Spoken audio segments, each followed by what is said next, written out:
Eyemouth's Coble House. The story so far. The Coble House has been a fixture on Eyemouth's harbour side for as long as anyone can remember, but its earliest history is only now becoming clear. Much of the information we had about the Coble House was hearsay, stories based on half-known truths. We wanted to unearth the real story, to find primary sources of evidence. Our research involved searching newspaper archives, Eyemouth Harbour Trust minutes, Town Council minutes, valuation rolls, and the Hume family archive. In November 1875, a group of Eyemouth fishermen ordered a first-class cobble from Robert Lee of Dock Road in Tweedmouth. The Lee family were well-respected boat builders. The Lees had built a cobble for the use of the Darling family, lighthouse keepers on Longstone in the Farne Islands, and paid for by Trinity House. This was the cobble that Grace and her father used to rescue 9 survivors of the Forfarshire, a paddle steamer wrecked on Big Harcar Rocks. The rescue coble, as it is pronounced in Northumberland, or cobble, which is the Scottish version of the same, was at first open-decked with little protection from the elements. The Scottish version had a high bow to help it cope with waves, a flat bottom to enable it to be launched and retrieved from a beach, and was wide to make it stable. The Eyemouth cobble was to have a shallow draft, a double set of oars, watertight compartments forward and aft, and every necessity to help save lives inshore. It would be used to assist the Coast Guard Service and Volunteer Life Brigade, who operated rockets, ropes and breeches buoy in saving men from boats that were wrecked on the rocks surrounding the bay. In April 1876, Thomas Walker and others asked Eyemouth Harbour Trust for permission to build a shed where they could store the rescue cobble opposite Mr. Thomas Cormack's property on the harbour side. Permission was granted, and the Coble House was built economically from the upturned hull of a Fyfie fishing boat, similar in style to the fishermen's stores on Holy Island.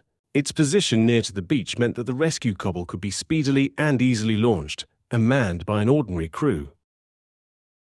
The Fyfie is a design of sailing boat developed on the east coast of Scotland. It was a traditional fishing boat used by Scottish fishermen from the 1850s until well into the 20th century.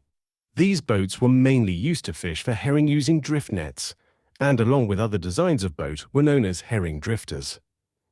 This image shows the Isabella Fortuna and is typical of the Fyfie design. While the boats varied in design, they can be categorized by their vertical stem and stern, their long straight keel and wide beam. These attributes made the Fyfies very stable in the water and allowed them to carry a very large set of sails. Eyemouth's original Coble House no longer exists, and there are very few examples that can be seen around the UK coast of upturned Fyfie hulls being repaired and repurposed as storage facilities or even dwellings. The reason for using a Fyfie hull may have been of economy, but it lasted until 1895 when Eyemouth's Fishermen's Committee decided to replace it with a brick erection. In May 1876, Eyemouth Lifeboat Committee asked Eyemouth Harbour Trust for permission to erect a lifeboat house within the limits of the harbour near the east corner. Permission was granted on condition the Lifeboat Committee paid an annual rent of 1 penny to the Trust.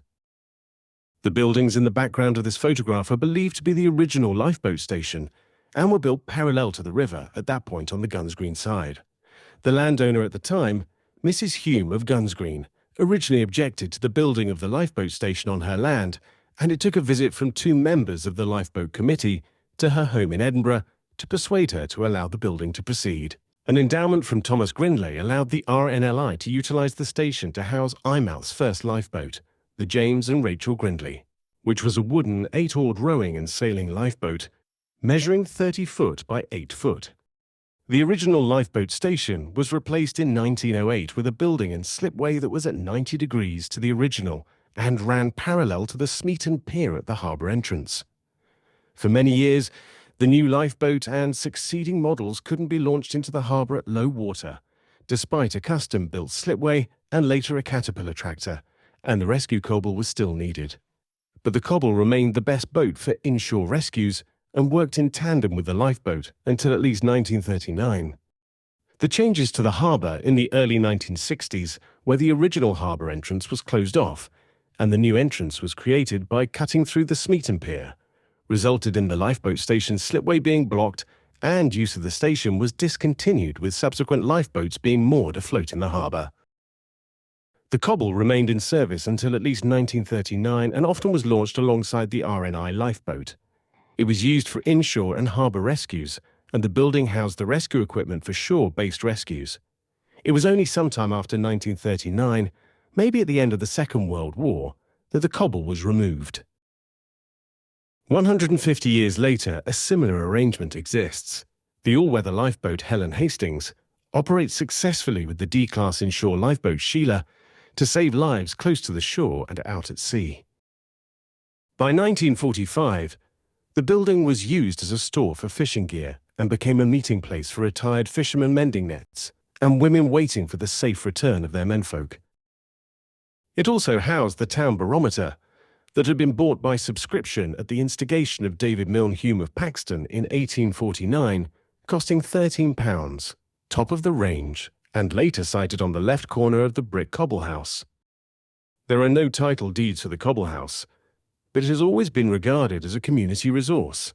In the early 1970s, through the efforts of James Evans and Campbell Muir, the town clerk of Eyemouth Borough Council, a deed of ownership was drawn up and the Coble House came into the possession of Eyemouth and District Fishermen's Association, now the Anglo-Scottish Fishermen's Association, and has remained in its ownership ever since.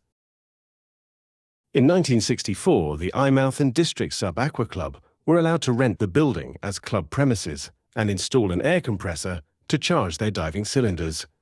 Its condition had deteriorated, and the club had to make it wind and watertight. Jim Martin, a young joiner at the time, and a keen sub-aqua diver, was able to get old garage doors for the front of the building from Allen Brothers in Berwick, which he cut to size and fitted. That same year, Jim and his partner Tom Cook had been involved in renovating Linthill House, and he rescued wooden panelling from the library of the house to cover most of the 3 interior walls of the Coble House. Linthill House stands on a raised site a mile out of town on the road to Ayton. It was built by the Humes in 1650 as a tower house, has been extended, and remained in the Hume family ever since. The panels that Jim rescued had been installed in Linthill House in 1740 by Margaret Hume, Lady Billy, mistress of the house. This was 11 years before she was murdered in her panel bedroom by her manservant, Norman Ross. Ross was arrested, found guilty, and was the last man in Scotland to have his right hand, his offending hand, cut off before being hanged in chains.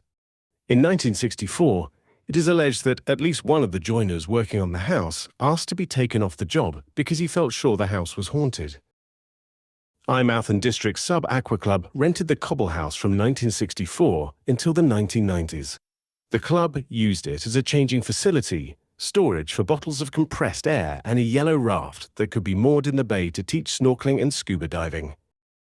From 2001 to 2006, the building became the premises of Eyemouth Junior Sailing Club until prohibitive insurance premiums brought the club to an end. In 2010, members of the local community raised enough money to buy kit to build a St. Iles skiff, a traditional double-ended rowing boat. The design of the St. Iles skiff is inspired by the traditional Fair Isle skiffs, small and relatively lightweight fishing vessels suitable for use in rough sea conditions. The name is a reference to the medieval St. Iles Chapel, which stood on the site of the Scottish Fisheries Museum in Ainster. Once the skiff was completed, storage was needed, as near to the water as possible. Again, the Coble House was made available, although in very poor condition, apart from the wooden panels which seemed indestructible. Jim Martin, now retired, had helped to build the skiff and went on to help improve the building. Since 2010, Eyemouth and District Community Rowing has made good use of the building and acquired a 25-year lease from Anglo-Scottish Fishermen's Association. The club was given a second skiff built as an intergenerational project involving pupils from Eyemouth High School. The 2 skiffs sit happily together in the Coble House and are launched regularly from the beach and very occasionally from the slip at the top of the harbour. The club welcomes anyone who wishes to learn to row, keeps its membership fees low, and has an active social scene. The club promotes training in maritime skills, helps develop confidence on the water, and encourages an interest in the marine environment. Weather permitting, the skiffs are launched for practice sessions every Saturday morning and Wednesday evening. Members have also taken the skiffs elsewhere in the country and joined in at organised events with other similar clubs. The Coble House is in a key position between the Bantry and the harbour, and at the centre of a very popular walk for locals and visitors alike. We are very keen to tell locals and tourists and our young people about the building's history and its important part in Eyemouth's fishing heritage. However, because of its age, the building needs refurbishment. The fabric of the outside walls needs to be able to breathe, and the club would like to extend the building to add basic facilities such as a disabled toilet and small kitchen. This would allow the club's membership to grow and would future-proof the building for other sea-based community groups. Most importantly, the club would like to replace the current asbestos roof with a roof resembling the upturned hull of a fishing boat. This would restore the uniqueness of this historic building and ensure that it remains a community asset for many years to come. Please note, this is an AI-generated image for illustration only. In summary, the Coble House timeline from now is as follows. 2022. Anglo-Scottish Fishermen's Association, our landlords, had given us a 25-year lease of the Coble House. 2024, Ian Todd was asked to sketch a design that would include a refurbishment of the building, an extension for disabled toilet and small kitchen, and a roof that resembled the upturned hull of a Scottish fifey. 2025, problems with the deteriorating fabric of the Coble House led the AGM to discuss what might be possible to save the building. Autumn 2025, the Coble House was identified by surveyors Adams and Napier, working for Scottish Heritage Building Trust, as an historic building worth saving. End of 2025, both Andrew Lanigan and Dave Bergen gave generously of their time to help us with a simple plan and costings so we could decide how we wanted to progress. Beginning of 2026, Anglo-Scottish Fishermen's Association agreed verbally that they would give the club permission to refurbish the Coble House and verbally agreed to giving us some funding to help towards the costs. At the end of 2025, SHBT were looking for a project for their traditional skills apprentices and asked if they could refurbish the Coble House doors. They started in January 2026 and finished in June 2026.